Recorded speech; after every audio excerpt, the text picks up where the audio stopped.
Note to self before I begin. This is in reference to my zero cap, all caps zero, the number zero, like the numeral 00ADJ G13 broccoli. Not the balanced more, just the original.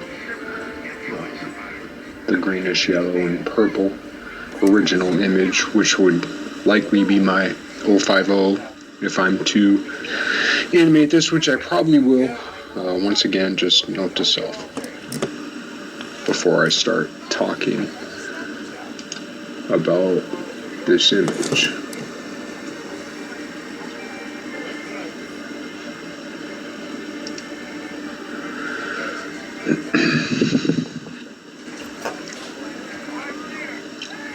So this image, unlike many of my other animated images, has to do with not my Archimedes spiral interference patterns,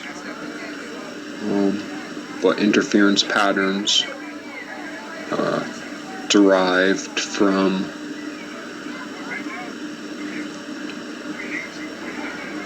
the geometry of a 12-point circle that's been rotated and mirrored and moved in a particular way, in so much as a triangle governs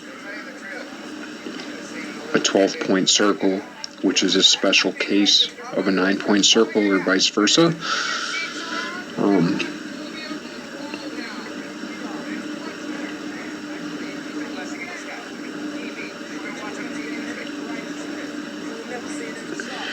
And so what's interesting about this that I can say that I can't say about a lot of my Archimedes spiral interference patterns is that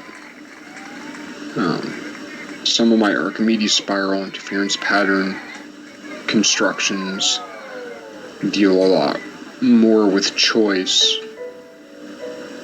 than this pattern does,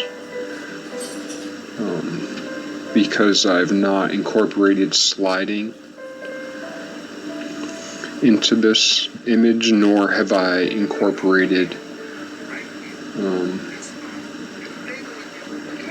like certain outlining features, certain like polarized outlining features. Polarized, I mean in like a very generic photoshoppy, photographic polarization type of way versus like mathematical polarity, even though those two things are connected. Like if you were to quote unquote in a filter, polarize something or outline a certain polarization and so on. Back in the beginning, when I started doing these things several years ago with my Archimedes spirals, I used those types of filters. Whereas I've not used that type of filter on this image, nor have I used any sliding. I've used pretty much 90 and 180 degree rotations and mirroring along the 90 and 180 /0/270 degree axes, the X and Y axes.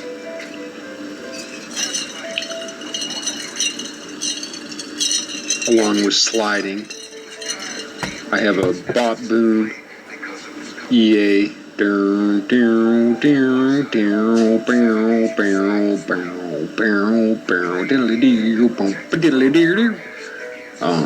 that's the song that goes with my original animation, which I can't find on my phone anymore because the mobile app won't allow me to access my own videos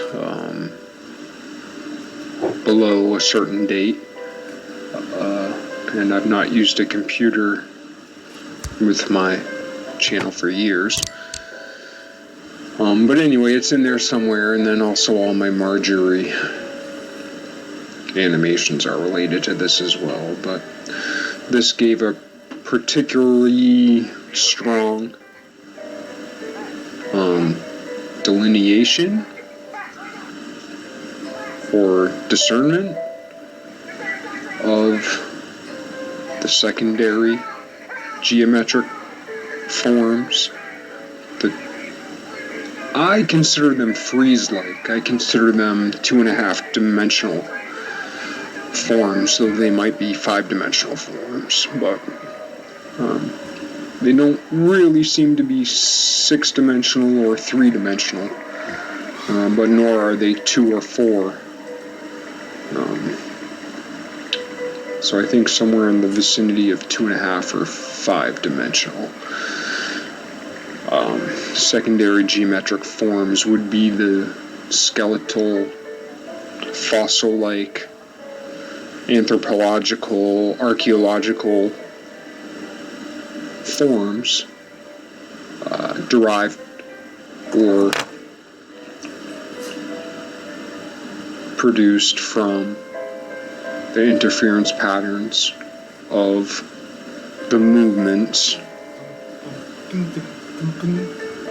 It's like, so I defined a 9/12 point circle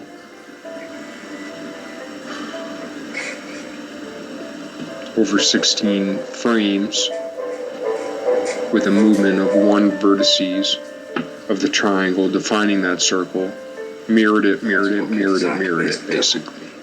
Rotated it however you want to say with the colors and so on.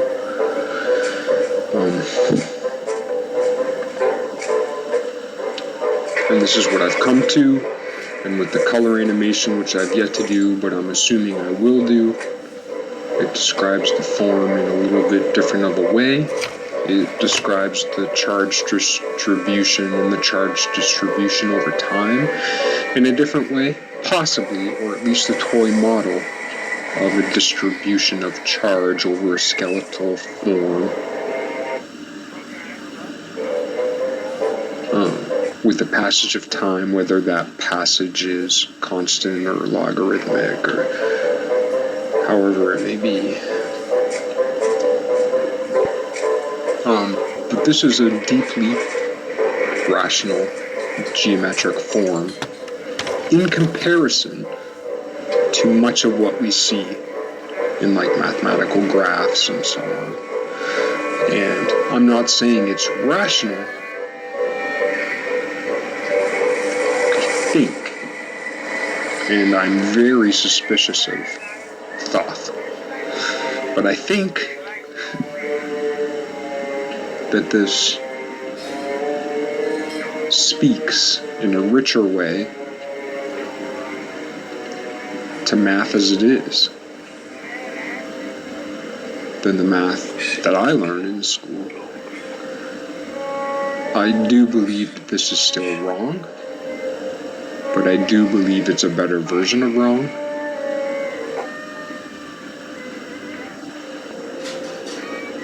Than what I was taught. And I've yet to do it, but, this image essentially could be systematized, I think, quite easily as a graph or as a formula, even if it's a pragmatic versus perfectly abstract formula or equation or algorithm or set of rules. I believe a lot of these images, which I consider complex despite their,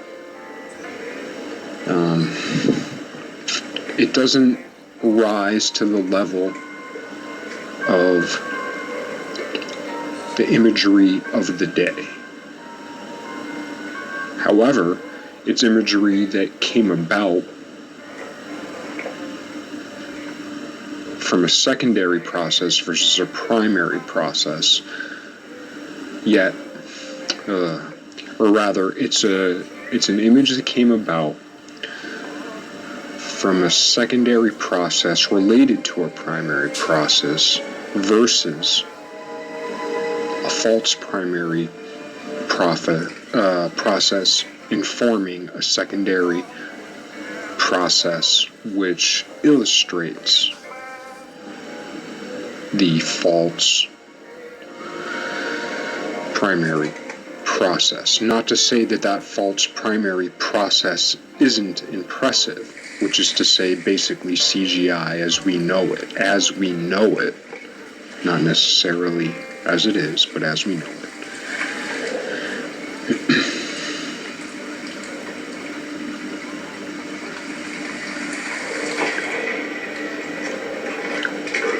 But anyway, all of the rational proportions, the potentially divine proportions of this image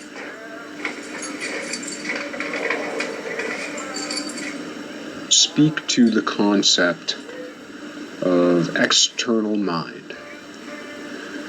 Externality, focusing upon a center or close to a center. And like in the instance of electrons, it's interesting that we would, if not comprehend, at least consider a point particle. And I remember it was, I think, Garrett Lisi, years back on a TED Talk, who was poo-pooing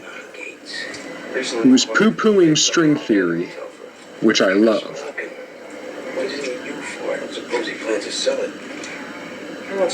Because it's interesting that string theorists would poo-poo on woo-woo.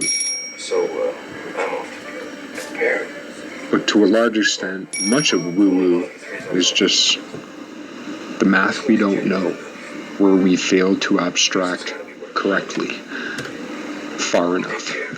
That's why I'm here. Or fur enough. But yeah, and then I don't know who the guy is who does the TED Talks, or at least who did him back then, but then he asked, how big is it? And I think his name was Garrett Lisi.